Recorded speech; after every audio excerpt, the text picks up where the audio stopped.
De acá en más, los sonidos de la realidad. Son los audios de la mañana.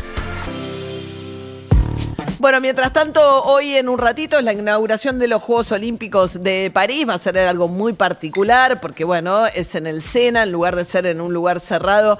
Van a tratar de mostrar, además, un Sena totalmente, digamos, al que le sacaron la contaminación para poder hacer incluso pruebas en ese río que divide en dos riberas a la ciudad de París.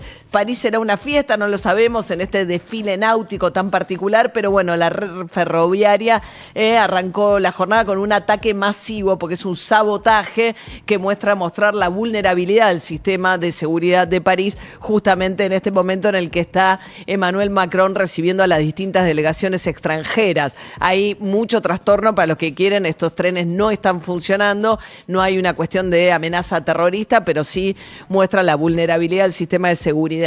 Ya estuvo reunido en París Javier Milei con Emmanuel Macron. Su agenda sigue ahora con un encuentro con empresarios franceses con intereses en la Argentina en la embajada y después va a presenciar junto a Karina Milei la inauguración de los Juegos. Sí, primero pasa por lo que va a ser la recepción oficial, donde van a estar ahí los más de 100 mandatarios que participan después de el evento inaugural en el Sena, pero antes tienen como un brindis. Bueno, mientras tanto empieza todavía, y eso que todavía no se empezó a recibir el salario de agosto con el descuento del mes de julio, que empieza a regir nuevamente ganancias para los trabajadores en relación de dependencia, solteros que ganen más de 1.800.000 pesos, pero empieza a haber una discusión terrible de cómo se está implementando.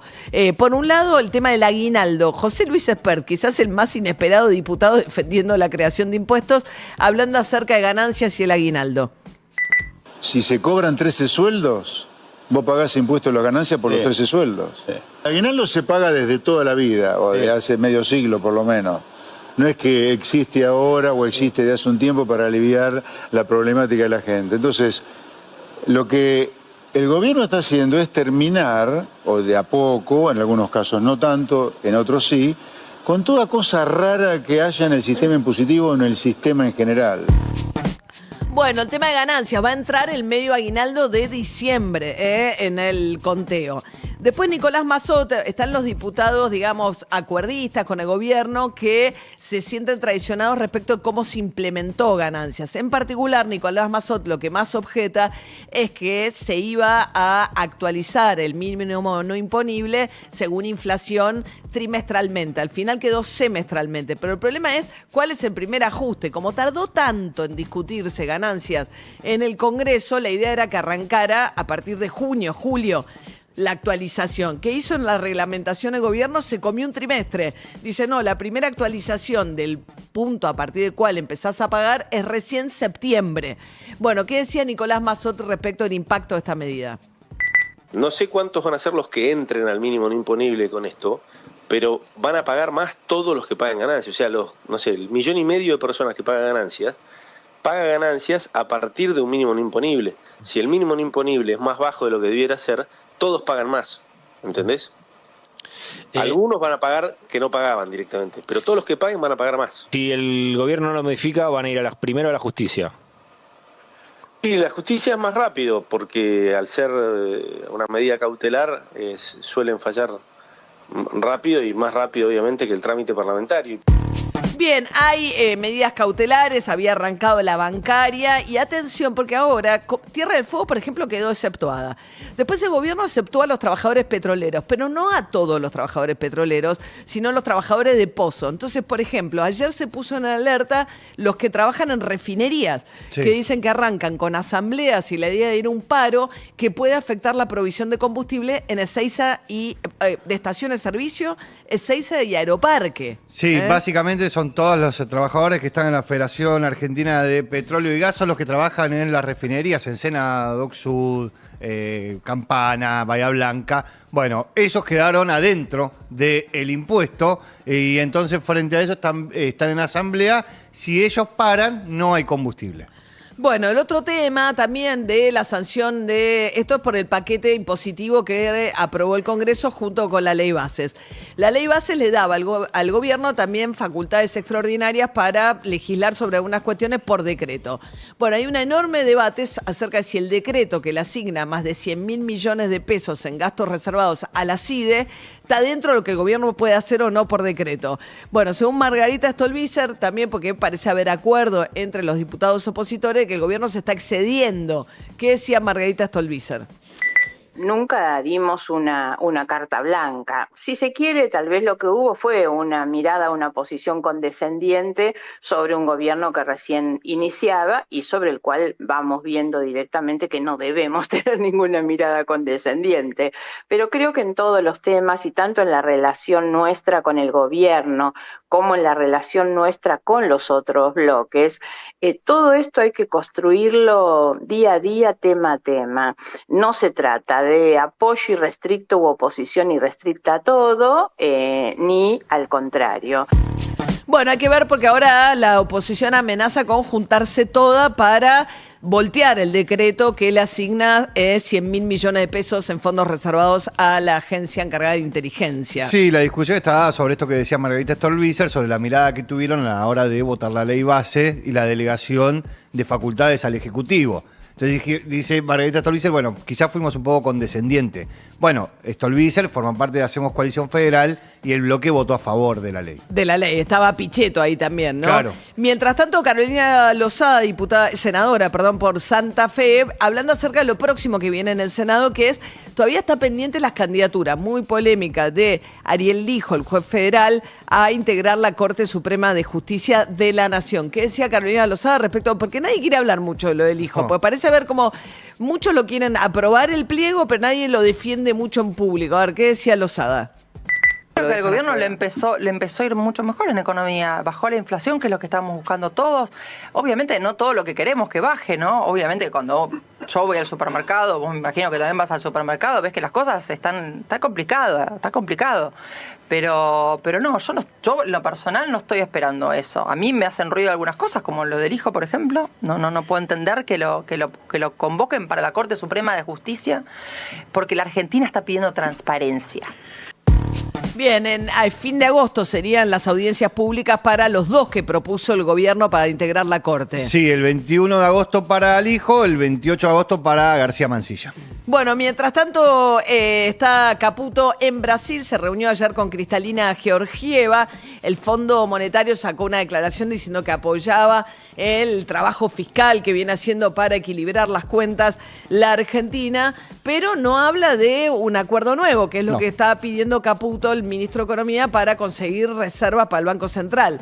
Manuel Adorni, el vocero presidencial, dijo que bueno, que pronto va a terminar con la brecha y también con el cepo. Primero que veníamos de una brecha del 200%. Esta es una brecha para el desastre que nos dejaron, no solo mucho más benévola que lo que era en diciembre, sino que además es una brecha que efectivamente no genera hoy una preocupación en el mercado, o no tenemos la sensación que genere una preocupación en el mercado. Pero de todas maneras, está camino también la brecha a morir. Cuando se levante el cepo, no hablamos más de brecha. Se terminó. Manu, como no hablamos más de impuestos país y como no vamos a hablar más de otro montón de barbaridades que han nacido en la República Argentina en virtud de distorsión y parche sobre parche. La brecha es la diferencia entre la cotización del dólar oficial y los dólares alternativos como el MEP o el contado con liqui. Esa brecha está en un 43%. ¿Qué pasó? En estas últimas semanas el gobierno empezó a intervenir fuertemente sobre los dólares financieros y el dólar blue para tratar de achicar la brecha y bueno, empezó a usar reservas del Banco Central con estos fines y empezó a facilitarle también dólares a los importadores a un plazo más corto con dólares del Banco Central para evitar que los importadores fueran también a presionar sobre los tipos de dólares paralelos. Lo que pasa es que el costo de eso son que no acumula reservas el Banco Central y para abrir el cepo necesitas que el Central acumule reservas. Por eso es que Caputo está intentando conseguir plata por afuera, el acuerdo vigente con el fondo. Por ahora, Cristalina Georgieva no dio ninguna señal de que el fondo esté pensando en abrir esa discusión, ¿no? Bueno, mientras tanto, decíamos, van a declarar nuevamente los chicos que estuvieron jugando con Loan. En lo último que se sabe, el chiquito correntino de 5 años desaparecido hace más de 40 días. Pero esa cámara Gesell, la original, se vio en un canal de televisión, lo cual la verdad es muy inaceptable respecto de la preservación de la identidad y cómo se tiene que tratar ese material. Fernando Burlando, el abogado de la familia, decía lo siguiente. No, están equivocados, no quiere interferir en esa investigación. Sin perjuicio de eso, no veo que hayan negado enfática y categóricamente esa interferencia en el secreto de sumario, esa interferencia en la justicia, cuando, por ejemplo, el tuit de Valdés informa que esto había sido un accidente cuando nadie lo sabía.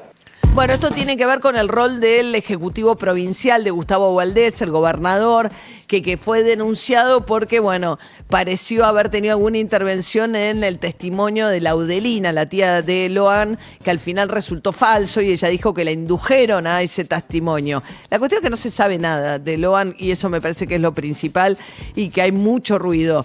Mientras tanto, hablando de medios, Fabián Doman apuntó contra el Chato Prada, el ex socio, productor en realidad y socio de Marcelo Tinelli, porque él señala algo que es cierto. Insólitamente aparece en la televisión pública producciones en las cuales contratan a productoras privadas en un lugar de utilizar al personal al cual igual le están pagando y con un criterio acerca de por qué se eligió una contratación y no otra, si hubo una licitación o no. ¿Qué decía Doman?